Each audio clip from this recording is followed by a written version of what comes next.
জান বিশ্বাস করো, আমার আর একটা সেকেন্ড কাটতেছে না। কখন যে তোমাকে বিয়েটা করবো আর কখন তোমাকে ঘরে নিয়ে আসবো, আর একটু অপেক্ষা, তাই না? এত অধৈর্য আর কি আছে? টেনশন করে না তো। এই মেয়েটা কে? তোমাকে জড়া ধরলো কেন? তুমি আসলে একটা লুচ্চা, তোমার ক্যারেক্টারে প্রবলেম আছে। আল্লাহ বাঁচাইছে যে আমি বিয়ের গিয়ে সব জানতে পারছি। শোনো, বিয়ে ক্যান্সেল, আমি তোমাকে বিয়েই করবো না। আমার গায়ে হলুদ আজকে, আমার গায়ে হলুদের দিন আপনার জন্য আমার বিয়ে ভেঙে গেছে।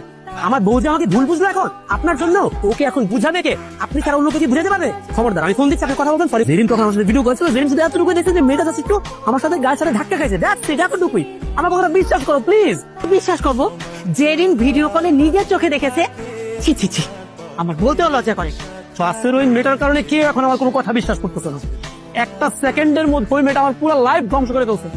যেভাবে হোক ওই মেয়েটা আমি খুঁজে বের করবো, খুঁজে বের করে ওইটার লাগে আমি পাইছি। কাজী সাহেব, আমি পাত্রী খুঁজে পাইছি। আপনি বিসমিল্লাহ বলে বিয়ে করানো শুরু করে। গতকালকে যে তুমি আমার বিয়েটা ভাঙলা, তোমার মনে নাই? তোমার কারণে যে তোমার বিয়ে ভাঙছে, তুমি এখন আমাকে বিয়ে করবা। আরে আমি আপনার বিয়ে কখন ভাঙলাম? তো তোমার কারণে আমার বিয়ে ভাঙছে, সেজন্য তোমাকে আমি বিয়ে করবো। Decision final. কাজী সাহেব, আপনি দাঁড়ায় আছেন কেন? বিয়ে করান। আরে আপনারা কেউ কিছু বলতেছেন না কেন? এতে ভাই আপনার সমস্যাটা কি? আপনি মেয়েটার তোর করে বিয়ে করতে চাইছেন কেন? এটা তো ভারী অন্যায়। ভাই, আপনারা শুধু আমার অন্যায়টা দেখতেছেন। এই মেয়ে গতকালকে যে আমার সাথে কত বড় অন্যায় করছে, এটা যদি জানেন, আপনারা নিজ দায়িত্বে এখানে দাঁড়ায় থেকে আমাদের বিয়ে করাবে। শুধু বিয়ে করাবেন না ভাই, আপনারা এই বিয়েতে সাক্ষী থাকবেন। যে কি অন্যায় করেছে আমাদের বলেন তো? এই অন্যায়টা যদি বেশি গুরুতর হয়, তাহলে আমরা এখানে দাঁড়ায় থেকে আপনাদের বিয়ে দিয়ে দেবো।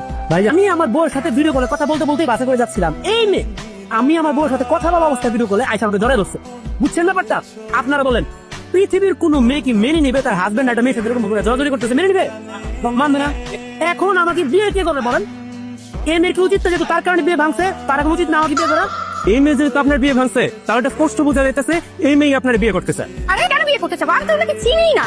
আর কাজী সাহেব, আপনি দাঁড়ায় দাঁড়ায় কথা শুনতেছেন কেন? আপনি আর একটা মুহূর্ত নষ্ট করবেন না, আপনি বিয়ে পড়ানো শুরু করেন। আম্মা জান তো বাবার নাম কইতেছেন। আরে বাবার নাম লাগবে না, আপনি খালি কবুল বলেন 3 বার, বাইরে যেতেছে। আমি মরে গেলেও কবুল বলবো না। কবুল বলবো না? না, কবুল যদি না বলছো তাহলে জানলা দিয়ে ধাক্কা দিয়ে ফেলে দিব। আমি ওয়ার্নিং দিচ্ছি, আমি 3 পর্যন্ত বলবো। 3 বলার মধ্যে তুমি যদি কবুল না বলছো, আমি রানিং বাসে তোমাকে ফেলে দিব। 1, 2, আলহামদুলিল্লাহ, সবাই আমার সাথে মোনাজাত ধরেন। এত বড় সাহস, তুমি আমার মেয়ের জোর করে বিয়ে করছো? হ্যাঁ, বিয়ে কি এটা ছেলে খেলা নাকি? জোর করে বিয়ে? আসলে আম্মা, আমার আজকে আরেকজনের সাথে বিয়ে হওয়ার কথা ছিল। আপনাদের গুণবতীর মেয়ে আমার সেই বিয়েটা ভেঙে দিয়েছে। উল্টাপাল্টা কাজ করে আমার বউয়ের মনে, যার সাথে আমার অনেক দিনের সম্পর্ক ছিল, অনেক আগে থেকে বিয়েটা রেডি করা ছিল, তার মনের মধ্যে আমাকে নিয়ে সন্দেহ তৈরি করেছে এবং সেই কারণে আমার বিয়েটা ভেঙে গেছে।